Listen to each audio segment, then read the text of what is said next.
Hi, my friends. Today, I want to present you a new story. Enjoy watching it. From the moment Spencer and I stepped through the archway of pale pink balloons, something in him changed. I felt it in the subtle stiffening of his arm beneath my hand. The way his eyes flickered past the glittering decorations to the people gathered in clusters, cooing over Lucy's perfect belly. "Relax," I whispered, nudging him as a server drifted by with champagne. He shook his head. "I'll wait." Lucy spotted us then, radiant in silk, her hands protectively cupped over the curve of her belly. She practically floated across the polished floor of her parents' sprawling lake house. "Angel Spencer, you made it." Her perfume hit me first, lilies and something sharper, almost metallic. She hugged me tight but pulled back when Spencer leaned in for a polite embrace. He noticed. I saw it in the faint crease of his brow. "Lucy, this is stunning," I said, gesturing at the crystal vases, the mountain of pastel-wrapped gifts, the cake shaped like a bassinet. "Your mom must be over the moon." She laughed too quickly. "She is. And wait until you see the nursery. It's fit for a little princess." While she whisked me away to admire a table stacked with tiny monogram blankets, Spencer drifted near the hallway, his phone angled discreetly toward the nursery door. "Spence, what are you doing?" I hissed when I caught up to him by the fireplace. "Do you see it?" His voice was low, almost clinical. "None of this makes sense, Angel. She's on a shoestring budget. Yet this, it's excessive. And did you notice how she flinched when I hugged her? She's 8 months pregnant." "Genius," I snapped, heat rising in my cheeks. "She doesn't want people pressing her stomach." He studied me for a moment that felt too long. "Just be careful. You trust too easily." Before I could fire back, Lucy called from the other room, her voice bright as sugar. "Angel, we're cutting the cake. Come." I forced a smile and slipped my hand into Spencer's. But even as the guests cheered around the table, I felt the knot in his fingers, a quiet tension coiled tight. In that moment, I knew something unspeakable was waiting behind Lucy's perfect pink ribbons. And for the first time in years, I didn't know whose side I was on. The nursery was supposed to be the crown jewel, Lucy's dream turned real in soft pinks and white lace. But the moment she threw open the door, a hush fell over the group trailing behind her. "This is where my little princess will sleep." Lucy beamed, sweeping her arm toward a pristine crib, still sealed in its box. The mobile above it spun lazily, tags dangling from felt clouds. Beside me, Spencer's hand hovered near mine as if to anchor himself. I caught his reflection in the window, his eyes tracking every unopened package, every untouched diaper stack. "Isn't it beautiful?" Lucy asked, twirling to face me. "It is," I forced out. "But when do you plan to finish setting it up?" She laughed, that too-high trill she perfected since high school. "Oh, soon. Ethan's been busy with work. And you know me, always waiting until the last minute." I glanced at Ethan standing in the hallway, his arms folded, gaze fixed firmly on the floor. He didn't even look up when Lucy called him over. "Spence," I hissed when Lucy drifted off to greet more guests. "You're making a face." He tilted his phone just enough for me to see the photos, the untouched baby monitor, the sealed crib, the receipts left carelessly on a dresser. "This isn't normal, Angel. No mother waits until 8 months to set up a nursery." "Maybe she's just overwhelmed," I protested, but the words tasted stale. "You know how dramatic Lucy can be." Spencer's jaw tightened. "I overheard Ethan talking to her sister earlier. Something about her believing it herself.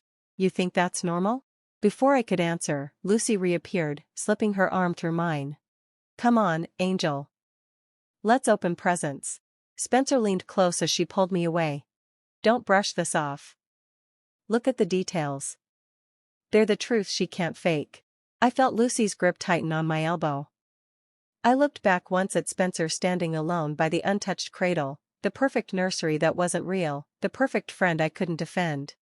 Somewhere deep in my chest, a hairline crack began to spread, splintering the pretty picture I painted of Lucy all these years.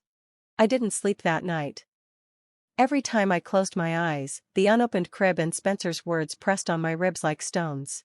By dawn, I'd already decided I had to know the truth for myself. Spencer was still snoring when I slipped out of bed.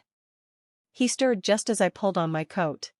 "Where are you going?" he mumbled. "To see Lucy. Angel?" He sat up, hair wild, voice low. "Please be careful." I kissed his forehead and left before his worry could break my resolve. Lucy's house looked different in daylight. The pastel streamers from the shower fluttered weakly in the breeze, already half torn. I knocked twice before Lucy's younger sister, Nellie, opened the door, still in pajama pants. "Hey, Nellie. I think I left my cosmetic bag here yesterday. Mind if I check?" Nellie yawned and stepped aside. "Yeah, sure. Lucy's out. Doctor's appointment in the city. Knocked herself out." Inside, the house felt hollow, staged. I moved slowly through the living room, eyeing the glittering gift bag stacked neatly, unopened. The coffee table was cluttered with half a steak and an empty glass of red wine. Pregnant women didn't drink red wine. Not the ones I knew. "Whose is this?" I asked casually. "Oh, that's Ethan's." Nellie shrugged. "Late dinner. Lucy had soup or something." I nodded, filing it away. "Mind if I peek upstairs?" Nellie didn't follow. She sank onto the couch, flipping channels. Upstairs, the nursery was exactly as I'd remembered, immaculate, untouched, not a toy out of place, but this time, I let my eyes roam the corners. There, tucked behind the changing table, a small leather journal, its spine cracked. My breath caught as I flipped it open. "My dearest daughter." The words blazed across the page like a wound, each entry a love letter to a baby that didn't exist. Some pages were hopeful, others jagged with grief. A floorboard creaked downstairs. I snapped the book shut and slipped it into my purse. As I headed down, I heard Lucy's voice drifting through the kitchen window, sharp, clear. "This will be over after the donation clears. I don't care what they think." Donation. I froze. My best friend, my sister in everything but blood, was weaving her grief into a neck that caught sympathy and turned it into cash.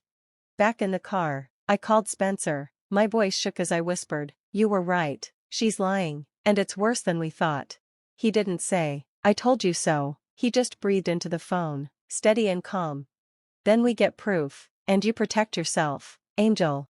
I watched Lucy's house grow small in my rearview mirror. I knew what I had to do, even if it meant destroying everything we'd once promised each other. I nearly turned back twice on the drive to Lucy's family cabin. The road twisted around Lake Morrison, each mile of pine and mist pressing heavier on my chest. "Come alone," her message had read. "I need you to hear the truth."